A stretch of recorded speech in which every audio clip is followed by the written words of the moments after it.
Howdy folks, Sheriff Fury coming at you with my second tutorial video for Red Crucible Able Archer. First of all, thank you so much for giving it the click and riding along with us. And just as a reminder, if you appreciate this content, hit those like, shares, and subscribe buttons. And if you really liked it, please hit that notification bell so you know when my next video goes up. What we're going to be covering today is setting up your battle groups and briefly describing how the game works and why those battle groups are important. So let's first show you the inventory tab. We come in here and you can see that you have 9 squares open right here, listed as on the top, control point 1, control point 2 in the middle, and on the bottom, control point 3. As always, you will always have the scout soldier available to you. You never have to replace him. You never have to buy him. It'll always be what it is. No upgrades, nothing. This is the hardcore, always there soldier. Up here in the middle of the page, this is your standing army that you can use as a roster to fill into your active army. And over here on the right, these are actually the filter buttons that help you go through all the categories: classes, boosts, consumables, tanks, infantry, APC, anti-aircraft, artillery, and so on. This flags button right here actually filters by all. Now down here at the bottom, once you select something, you can go down to the store. Let's go ahead and just click on infantry for the heck of it. You can see down here at the store, it shows you can buy each of these soldier infantry little guys, I guess little green army men, right?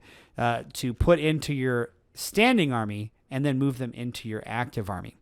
Now, it's really important now that we describe quickly how the game works and why there's a control point issue that we're looking at. So over there on the right, these control points 1, 2, and 3, this actually shows you that where you populate a specific unit into these squares is how you'll be receiving them in game and win.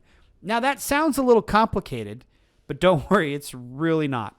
So let me go ahead and just get right down to it. Look at this. This is actually a push map right here.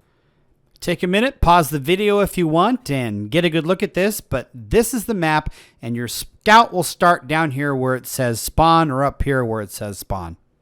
You'll move your scout to position 1 and capture this point. Once the point is captured, you actually receive your first 3 units.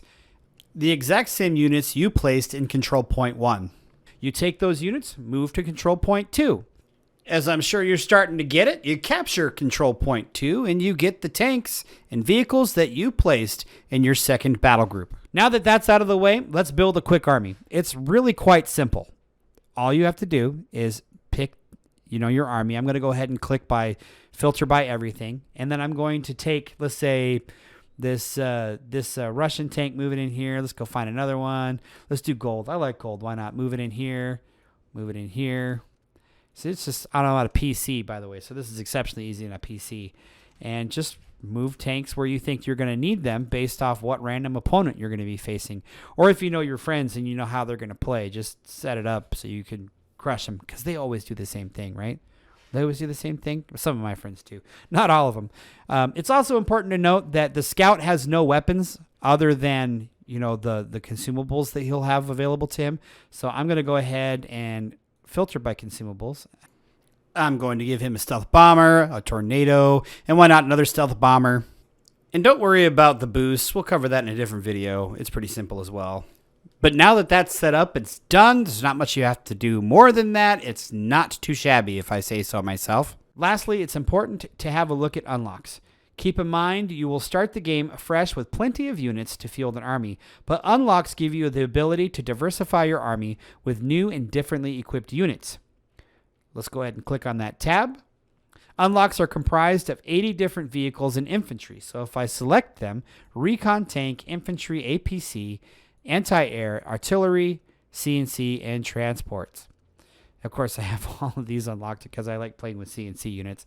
But what's important to say, to boil that down, that there are 8 categories and 10 different units per categories. The grind is quick, but with so many units, you'll have plenty of vehicles to keep you busy. So go ahead and play around with it. See what tanks you like. See what vehicles you like. Do you like a lot of anti-aircraft? Do you like APCs? Do you like tanks, artillery? But that's all I have time for, friends. So please give a holler down in the comments if there's anything else you'd like to see me cover. Also, please check out the Massive Head Games Discord linked in the description. Always happy to see people there. From Sheriff Fury and the rest of us at the ranch, thanks for watching. See you on the battlefield and on the range.